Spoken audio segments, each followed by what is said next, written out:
Namvar anchor और MNA Aamir Liaquat Hussain Karachi में इंतकाल कर गए। नमाज जनाजा आज जुमा के बाद अदा की जाएगी। तदफीन अब्दुल्ला शाह गाजी के मज़ार के अहाते पर होगी। आमिर लियाकत का पोस्टमार्टम खानदान की इजाजत से होगा। आमिर लियाकत की जिंदगी नशीब व फराह से भरपूर रही। उन्होंने अपने सियासी और मीडिया के करियर में गैर मामूली मकबूलियत हासिल की। इंतहा का अरूज भी देखा और फिर ज़वाल भी। वफाकी बजट आज पेश होगा। नए टैक्सेस की तैयारी कर लें। बजट का मजमूई हजम 9,500 अरब रुपए होने का इम्कान। 7,255 अरब टैक्स जमा करने का हदफ मुकर्रर। कर्ज और सूद की अदायगियों के लिए 3,523 अरब रुपए रखे जा सकते हैं। दिफाई बजट के लिए 1,586 अरब रुपए मुख्तस करने की तजवीज़। बड़ी आमदन वालों पर माली साल 2022-23 के विफाकी बजट की मंजूरी के लिए आज विफाकी काबीना का खुसूसी इजलास तलब। वज़ीर आज़म शहबाज शरीफ काबीना से नए बजट की मंजूरी लेंगे। बजट में सरकारी मुलाजमीन की तनख्वाहों और पेंशन में इजाफे की भी मंजूरी दी जाएगी। वज़ीर खजाना मिफ्ता इस्माइल मालियाती बिल आज शाम 4 बजे शुरू होने वाले कौमी असम्बली इजलास में पेश करेंगे। रवा माली साल GDP की शरह 6% रिकॉर्ड। इक्तसादी सर्वे रिपोर्ट में कहा गया है कि ज़राअत, खिदमात और सनती अहदाफ हासिल कर लिए गए। फीकस आमदन में $122 इजाफा हुआ। मुल्क की मईशत का हजम 383 अरब डॉलर तक पहुँच चुका। रिपोर्ट में कहा गया है कि करंट अकाउंट, तिजारती खसारा, दरामदात के अहदाफ हासिल न हो सके। गंदम और कपास के पैदावारी अहदाफ भी हासिल न हो सके।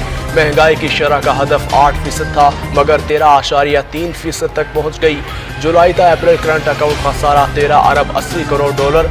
जुलाई ता मई तिजारती खसारा 43 अरब 33 करोड़ डॉलर से बढ़ गया।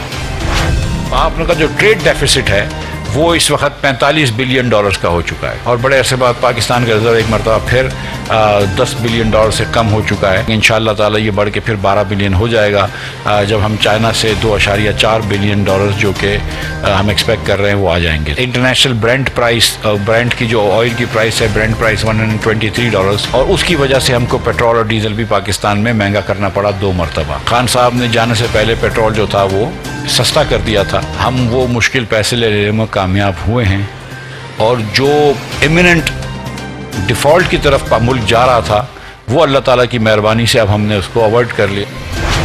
बजट में तनख्वाहों और पेंशन में इजाफा होगा। मुल्क दिवालिया हो रहा था मगर हमने रास्ता तब्दील कर लिया।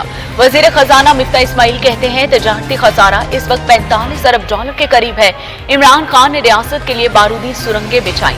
एहसन इकबाल ने कहा कि रवा माली साल तरक्याती शोबा सबसे ज्यादा मुतासिर हुआ। हमने दिफाई बजट कम करके तरक्याती बजट नहीं बढ़ाया। सीपैक को निशाना बनाया गया। गवादर बंदरगाह को 4 साल तक बंद रखा गया। पुरम दस्तगीर बोले तहरीक इंसाफ ने दिसंबर से ईंधन की खरीदारी बंद कर रखी थी। गर्दिशी कर्जे में 250% हुआ।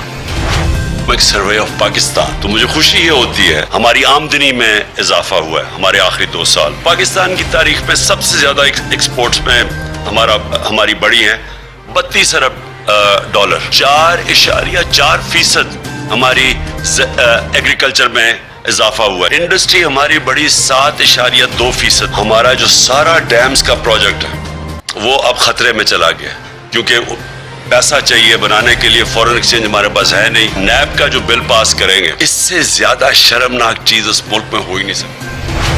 इकोनॉमिक सर्वे में हमारी परफॉर्मेंस सामने आ गई। 2 साल के दौरान मुल्क की दौलत बढ़ रही थी। साबिक वज़ीर आज़म इमरान खान का कहना है पूरे बरसगीर में पाकिस्तान में कम बेरोजगारी थी। हमारे आखिरी साल में 5.97 ग्रोथ रेट था। 32 अरब डॉलर बरामदात बढ़ी। पाकिस्तानियों ने 31 अरब डॉलर भेजे। ज़राअत में इजाफा हुआ। इंडस्ट्री ने तरक्की की। टेक्सटाइल बरामदात बढ़ी। 3 बड़े डैम समेत 10 डैम शुरू हुए। कमज़ोर तबके पर खर्च किया। पाकिस्तान दुनिया में सस्ता तरीन मुल्क था। नैब बिल पास करने से शर्मनाक बात कोई नहीं होगी। इलेक्ट्रॉनिक वोटिंग मशीन खत्म करके धांधली शुरू हो गई। मकसूद चपड़ासी की मौत की तहकीकात होनी चाहिए। आसिफ जरदारी का हुकूमती इत्तेहादी सरबराहों के लिए इशाया। तमाम सियासी जमातों के सरबराहों का वज़ीर आज़म पर इजहार इत्मीनान। मुल्क को तमाम बहरानों से निकालने पर इत्तफाक हुआ। इत्तेहादी जमातों के रहनुमाओं ने वज़ीर आज़म को बजट पर मशवरे दिए। इशाइये में वज़ीर आज़म शहबाज शरीफ, मौलाना फजल रहमान, चौधरी शुजात, खालिद मकबूल सदीकी शरीक हुए। शाहजैन भुट्टी, खालिद मगजी, असलम भूतानी, आगा हसन बलोच, एमल वली खान की भी शिरकत। पार्लियामेंट का मुश्तरका इजलास, नैब बिल और इलेक्शन एक्ट मंजूर। नैब का गिरफ्तारी का इख्तियार खत्म, करप्शन पर नाअहली 5 साल होगी। नैब 5 साल से पुरानी ट्रांजैक्शंस पर इंक्वायरी नहीं कर सकेगा। तरमीम के बाद सबूत मुल्जिम के बजाय नैब को फराहम करना होगा। सियासतदानों और ब्यूरोक्रेसी के खिलाफ बगैर सबूत करप्शन केस नहीं बनेगा। तरमीम से PTI, नून लीग और पीपल्स पार्टी को रिलीफ मिलेगा। पार्लियामेंट के मुश्तरका इजलास में इलेक्शन कवानीन में तरमीम की भी मंजूरी। खुश हुए सुन के, मुझे उनके नौकरों में से किसी ने भी कोई बात नहीं की, ना फ़ोन की है। 2-3 दिन पहले उन्होंने मतलब कि मुझे मैसेज किया, प्रपोज का मैसेज किया था, जैसे मेरा नाम लेते थे उस तरह नाम लिया मेरा। मेरी आखिरी उनसे मुलाकात करा दें, मुझे आखिरी बार उनका चेहरा दिखा दें। डॉक्टर आमिर लियाकत की विफात पर बहुत सदमा हुआ। तीसरी अहलिया दानिया का कहना है कि अदालत में मामलात जरूर थे मगर बात सुलह की तरफ जा रही थी। वालिदा से वो फोन पर बात करते थे। 3 दिन पहले मुझे मैसेज किया कि घर वापस आ जाऊं, तदफीन के अमल में शिरकत करना चाहती हूँ। शदीद गर्मी और बदतरीन लोड शेडिंग, जिंदगी अजीरन हो गई। शहरों में बिजली की बंदिश का दौरानिया 10, देहात में 14 घंटे हो गया। कराची में सूरत हाल ज्यादा खराब, पानी की भी किल्लत पैदा हो गई। लोड शेडिंग से मुस्तस्ना इलाकों में भी योमिया 3 घंटे बिजली की बंदिश का शेड्यूल। कराची के इलाके अबुल हसन अस्फहानी रोड में शहरियों का लोड शेडिंग के खिलाफ एहतजाज, टायर जलाकर रोड ब्लॉक कर दिया। बदतरीन traffic jam. Money laundering case का अहम किरदार मकसूद चपड़ासी इंतकाल कर गए। मकसूद चपड़ासी UAE में मुकीम थे। दुबई हुकूमत के डेथ सर्टिफिकेट के मुताबिक 49 साल के मकसूद अहमद की मौत 7 जून को हरकत कल्ब बंद होने से हुई। मकसूद चपड़ासी वज़ीर आज़म और वज़ीर आला के खिलाफ मनी लॉन्ड्रिंग केस में सबसे अहम गवाह थे। नैब चालान के मुताबिक उनके ज़ाती अकाउंट से 1 अरब 5 करोड़ की तरसीलात हुई थी। आग लगे ऑयल टैंकर को आबादी से दूर ले जाने का कारनामा। वज़ीर आला बलोचिस्तान का टैंकर ड्राइवर के लिए 5 लाख रुपए इनाम का ऐलान। टैंकर ड्राइवर मोहम्मद फैसल ने अपनी जान की परवाह किए बगैर दीगर इंसानों की जिंदगियां बचाई।